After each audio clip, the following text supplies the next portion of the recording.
შესაძლებლობებს აჩენს კანოეს და ნიჩბოსნობის ახალი ბაზა ფოთში. ქალაქს, რომელსაც ამ სპორტულ სახეობებში დიდი ისტორია აქვს, ახალი სიცოცხლე გაუჩნდა.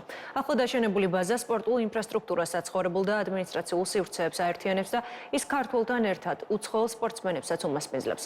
წლების განმავლობაში იმის გამო, რომ ფოთს წყალთან ახლოს ბაზა არ გააჩნდა, ვარჯიშის მსურველებს ეკიპირების შორმაძილზე ტარება უწოდოთ. ფოთის ახალი ტურისტული პოტენციალის შესახებ თეა აფსარიძე კი ამბობთ. როდესაც ჩამოვლენ აქ ძალიან სიამოვნები და კაი მომზადებულები წავლენ აქედან. გია გაბედავა კანოეში ევროპის ჩემპიონია. იგი სპორტის ამ სახეობას ბავშვობიდან ეუფლება. პერიოდულად უწევს შეკრებებზე სიარულიც. ამბობს, რომ წლების განმავლობაში არ იყო საშუალება ფოთს სპორტსმენებისთვის ემასპინძლა და შესაბამისი პირობები შეეთავაზებინა. წყალთან ახლოს ბაზის არარსებობის გამო ნიჩბოსნებს ვარჯიშის პროცესში არაერთი პრობლემა ექმნებოდათ. მათ შორის ნავებისა და სპეციალური ეკიპირების ხელით ტარებაც დიდ მანძილზე უწევდათ. საქართველოს კულტურისა და სპორტის სამინისტროს ხელშეწყობით ფოთში კანოესა და ნიჩბოსნობის ბაზის აშენების შემდეგ კი ეს პრობლემები მთლიანად აღმოიფხვრა და ვითარება შეიცვალა. 12 წლის განმავლობაში გავხდი ახალგაზრდული ევროპის თამაშების პრიზიორი, ევროპის პრიზიორიც და ევროპის ჩემპიონი გავხდი. რაც შეეხება ფოთში ნიჩბოსნობის სავარჯიშო პირობებს, აქამდე არ ჰქონდა სანიშბოსნო ბაზა, არ ჰქონდა დარბაზი სავარჯიშო, ელინგები, გამოსაცვლელი ოთახები არ ჰქონდა ნორმალური და მაგის მიხედვით გვიწევდა სხვაგან წასვლა სავარჯიშოთ. მაგ პერიოდშიც ყოფილვართ ფოთში შეკრებაზე, სასტუმროებში ვიყავით, მაგრამ სასტუმროს არ ჰქონდა ის პირობები დარბაზიც რო ყოფილიყო ერთად წყალთან ახლოსაც და გვიწევდა ცოტა რთულ პირობებში ვარჯიში. რაც ეს ბაზა აშენდა მაგის შემდეგ ჩვენთვის ბევრად უკეთესი პირობებია, იმიტომ რომ არ გვიწევს სხვაგან წასვლა. ყველაფერი ადგილზე გვაქვს, დარბაზიც, წყალიც, სასტუმროც, კვებაც და ბევრად უკეთესია ჩვენთვის და ბევრად კარგი იქნება ჩვენი სამოვალო შედეგებისთვის. მალთაყვაში მდებარე ახლად აშენებული ბაზა მოიცავს სპორტული ინფრასტრუქტურისთვის საჭირო სავარჯიშო, სპორტსმენების საცხოვრებელ და ადმინისტრაციულ სივრცეებს, მათ შორის სასტუმროს ტიპის ნომრებს, საუნას, გასახდელებს, საშხაპეებს, საკონფერენციო ოთახს. შენობა ადაპტირებულია შშმ პირებისთვის და გააჩნია ელექტროენერგიის დამოუკიდებელი კვების წყარო. ამიერიდან ბაზა უცხოელ სპორტსმენებსაც უმასპინძლებს. ყველამ კარგად იცის ერთადერთი ოლიმპიური ჩემპიონი იყო საწყალოსო სახეობაში, რომელიც იყო ფოთელი ვიქტორ პრეტასუკი და მაინც სიმბოლური ხასიათს ატარებს, რომ სწორედ ქალაქ ფოთში არის ასეთი მნიშვნელოვანი ბაზა.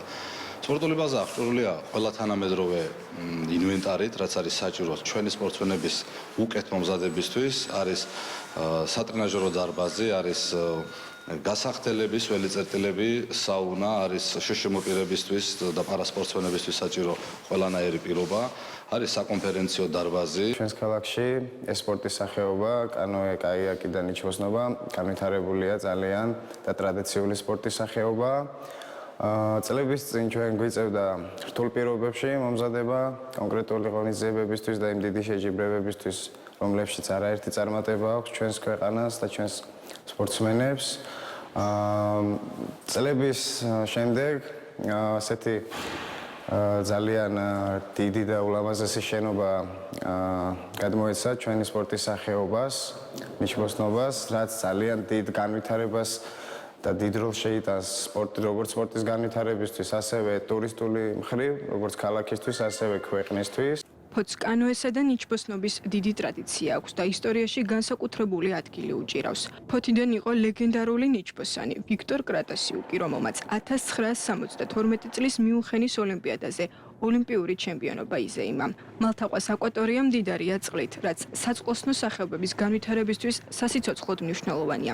ფოთში არსებული კლიმატური პირობებიდან გამომდინარე ზამთარში წყალი არ იყინება, რაც სპორტსმენებს შესაძლებლობას აძლევს ზამთარშიც უწყვეტად შეძლონ ვარჯიში. სანიშბოსნო ბაზის აშენება კარგია, რადგან ჩამოვლენ სხვადასხვა ტიტულოვანი სპორტსმენები და ახალ დამწყების სპორტსმენებისთვის ეს არის мотиваცია, ეს არის რამე ახალის დაწყების მიზანი. მდინარე კაპარჭა საუკეთესო პირობები აქვს ნიჩბოსნებისთვის, რადგან ზამთარშიც და ზაფხულშიც შეგვიძლია აქ ვარჯიში. იქნება გამომდინარე, რომ ზამთარში ხელს გვიწყობს ის პირობები, რომ წყალი არ იყინება. ძველად ადრინდელ პერიოდში ბევრი სპორტსმენები ჩამოდიოდნენ, ემზადებოდნენ და აი ამ ჩვენი უნიკალური წყლის და პირობების ხარჯზე აღწევდნენ მაღალ შედეგებს. რაც დღემდე მოყვება აი ამ დიდ სპორტსმენებს, რომლებიც უკვე არიან მწვრთნელები და დღემდე არის დაინტერესება მათი, საზღვარგარეთიდან ძალიან ბევრი ზარი შემოდის, არის დაინტერესება რომ ჩამოვიდნენ, მოამზადონ თავიანთი სპორტსმენები, ისევე აი ამ კარგ პირობებში რომლებიც შესაბამისად უმაღლეს შედეგებს მიაღწევენ. სპეციალისტებს მიაჩნიათ, რომ ბაზის გახსნა ახალ პერსპექტივას გაუხსნის ფოთს, როგორც სპორტული ტურიზმის განვითარებაში, ასევე საერთაშორისო ტურნირებისა და ღონისძიებების მასპინძლობაში. პროექტის ღირებულება 7 მილიონ ლარამდე დაჯდა.